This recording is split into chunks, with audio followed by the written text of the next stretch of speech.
BookTube, my name is Elizabeth and welcome to the Owlery. Today I'm going to be doing the rapid fire book tag. I was tagged by somebody, I don't remember who it was. If I can find them, I will link them down below. I am horrible at keeping track of what books what tags I have been tagged in. So bad.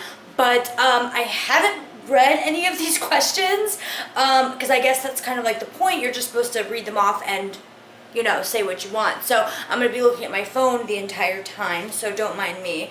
So let's just get started. The first question is ebook or physical book? Oh god, it just depends.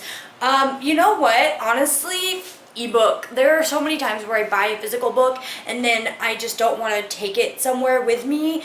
And that sounds so bad. Like, I love owning my physical books, guys. Don't get me wrong. I feel like I'm going to be like crucified for saying that I like ebooks better, but when I'm laying in bed or when I'm on the go, I don't need to worry about taking a book with me, and it's so much more easy. It's so much easier to get more comfortable when I'm on my ebook instead of a physical book. I feel like every time I'm reading my physical book and I'm in bed, I'm like twisting and turning and trying to find a comfortable spot, but it's so easy when I have an ebook. So don't kill me, guys, but obviously I love my physical books. Like, they're my babies, but, you know, if we're talking about comfortability, ebook for sure. The next question is paperback or hardback? Hardback for sure. I wish that I had the money to replace all of my paperbacks with hardbacks, but it's just so hard to find a hardcover once the paperback has been released. Online or in-store book shopping? In-store book shopping for the... Like, see, I can't choose just one. What is wrong with me? I like in-store book shopping for, like, the ambiance and the feel of it. I like to get my coffee from Starbucks and just kind of, like, browse around. But I also like to shop online because I get free shipping on Amazon Prime. And you can usually find them a lot cheaper online. So, trilogies or series? Definitely series. I mean, I don't mind a good trilogy every now and again. But if I get more books in the series, I'm happy with that, too. Heroes or villains? I love a good villain story, but I don't feel like I've read enough of them. The Rose Society? I don't think that's the first book. Is it the first book? Anyway, this book right here has a villain or anti-hero main character, and it's probably one of my favorite book series of all time. So, I just need more villain or anti-hero books, and I could probably say, but right now I'd have to say Heroes? A book you would want everyone to read. Oh my god, okay guys. You need to read... Let me get it out. This is really bad for editing. When you're not allowed to prepare. And my shelves have like a lip here, so books that are on the very end, it's really hard to get out. Anyway, The Merchant of Death, the Pendragon series by D.G. McHale. This was my Harry Potter when I was in school. Everyone was reading Harry Potter and I wanted to be different. I wanted to be unique, so I read a different huge series, and for me that's Pendragon, so this is like my nostalgia. Don't get me wrong, I still love my Harry Potter. I did end up reading it in high school. It just took me a lot longer than everybody else, but the Pendragon series is where it's at, guys. If you like a good middle grade adventure series, read it. I really just want all of BookTube to read and love this book series because it's so freaking good. Recommend an underrated book.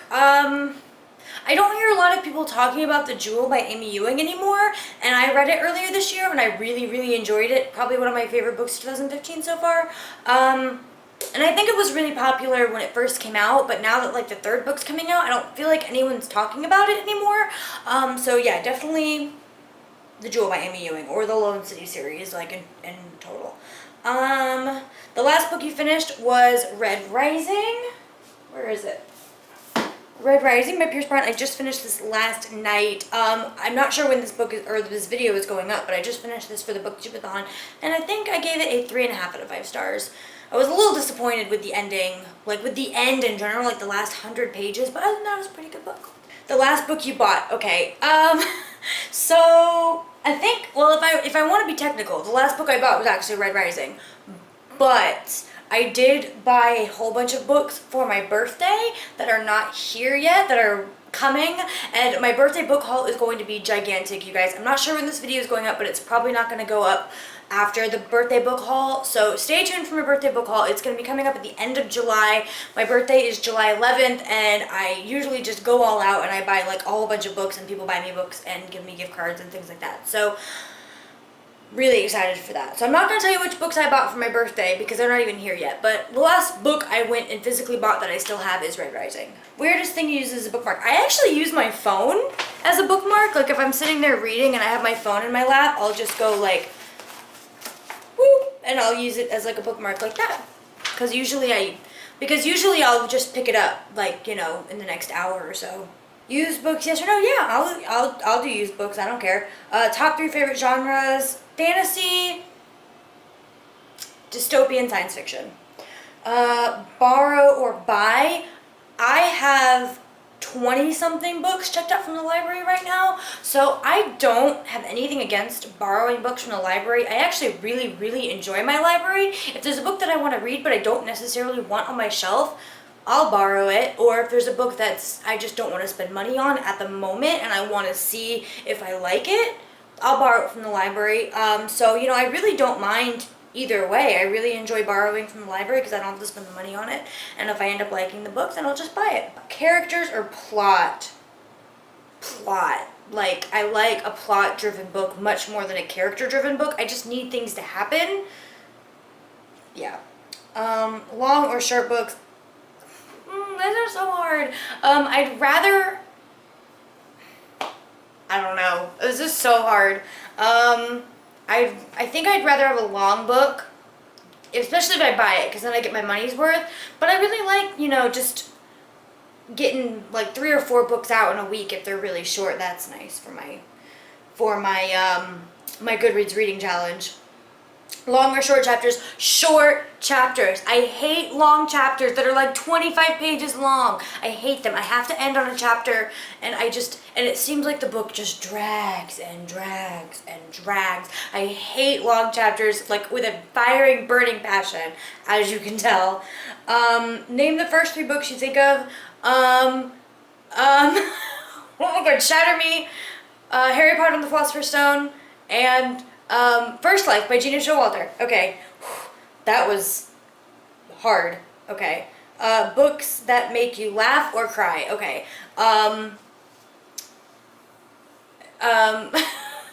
the one by Tyler Oakley makes me laugh. Binge by Tyler Oakley was hilarious. And then a book that made me cry, This Is Where It Ends. I'll put it here because I don't remember the name of it or the name of the author, but this is about a school shooting. So sad. Like, so sad. Our world or fictional worlds? Fictional worlds, like, every day. Audiobooks, yes or no? Yes, I love audiobooks. I'm constantly listening to an audiobook. Right now I'm listening to City of Ashes on audiobook. I always have to have a physical book I'm reading, an ebook, and an audiobook, and sometimes it will be all 3. Like, depending on what I'm doing, I'll have a physical copy of a book, an ebook, and an audiobook of the same book so that I can just leave off, like, or start where I left off. If I'm out somewhere and I don't have my ebook or my physical book, I'll listen to the audiobook, or, you know, something like that. So it gets me through a book a lot faster. Do you ever judge a book by its cover? All the time. All the time.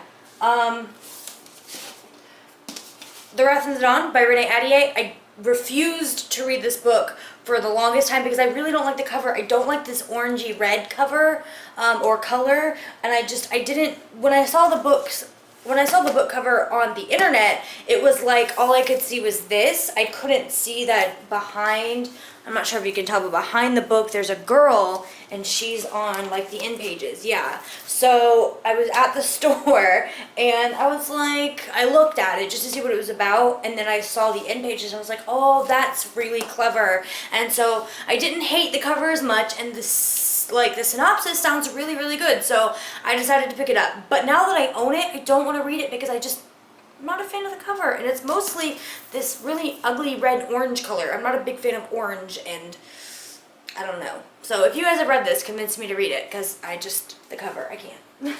But other than that, like, a lot of books, if it doesn't have a nice cover, I will very easily overlook it. I'm trying to work on that because I'm just trying to read more different books that are kind of out of my comfort zone.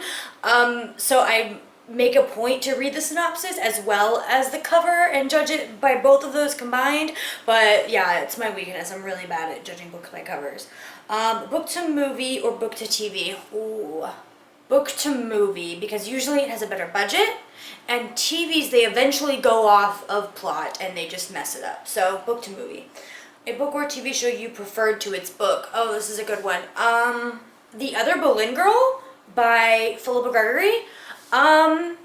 I thought that was a great movie, and the book was meh. So series or standalone, series all day long. I will read the occasional standalone, but I need more out of a book than just one book. I need more story. So yeah, series for sure. All right, guys, that was the rapid fire book tag. That was actually a lot of fun. I will link the creator of that tag down below. Like I said, if I remember whoever tagged me, I'll link them as well. But I really enjoyed this challenge. Let me know if you guys have done this video, and I will go and watch yours. I tried to stay away from this video from other people who watched it or did this because I didn't want to be spoiled for the questions, and I'm glad that I decided to do that. So yeah, let me know if you've done this tag, and I'll see you in my next video. Bye!